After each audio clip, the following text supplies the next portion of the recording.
So this is how you deal with sin in under 30 seconds. If you're watching this video, you're wondering to yourself, how do I get over sin?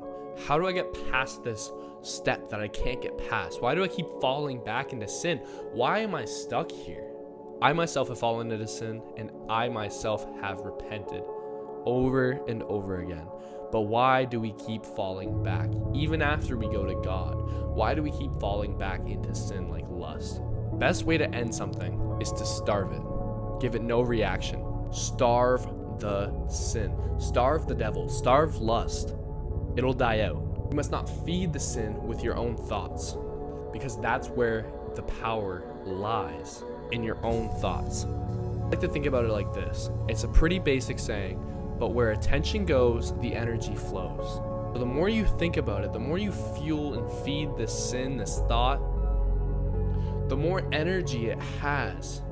You just gotta let go. You can't be feeding it with how you think. You can't be going down on yourself. You gotta forgive yourself the way Jesus has already forgiven you as soon as you repent. You gotta forgive yourself and move on. That guilt is what's holding you back. That guilt is what's making you feel weak. And only when these energy patterns are broken is when new worlds and new habits and a new algorithm in yourself can be built.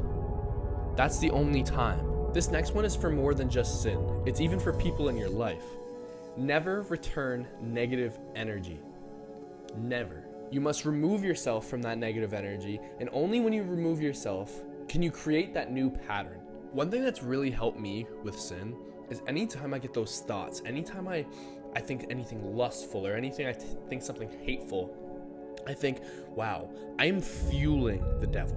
If you have those thoughts at the end of the night, you know what ones I'm thinking about, and you're thinking about turning on corn. You know what I mean? I said corn. And you're thinking about turning on that, or you're thinking about anything such as that, you gotta think, damn, the devil, his head, think about this. Think about the devil's head peeking right here, and then Jesus watching down. And I know it's hard to think about in the moment, but you really have to understand that those lustful thoughts are only coming to you that strong because the devil knows how strong you are to God. So he wants you on his team. And in those moments, that's when you have to decide, when the devil's watching you and laughing in God's face, whose side are you on? What team are you going to? You know, are you going to go with the devil? Are you fueling his energy?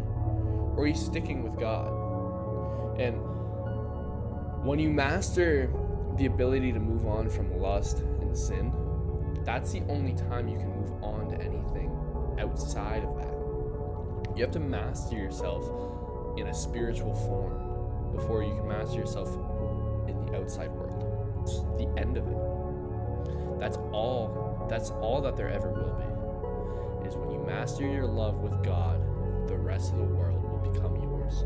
That is how I found to get over sin, such as lust. If we want to learn about getting over other sins, just drop a comment or DM me on my Instagram, and I'll go through a deep breakdown with you guys. I'm even starting a private Discord server, completely free, for Bible study and anything like that. So if you're interested, just shoot me a DM on Instagram. Peace.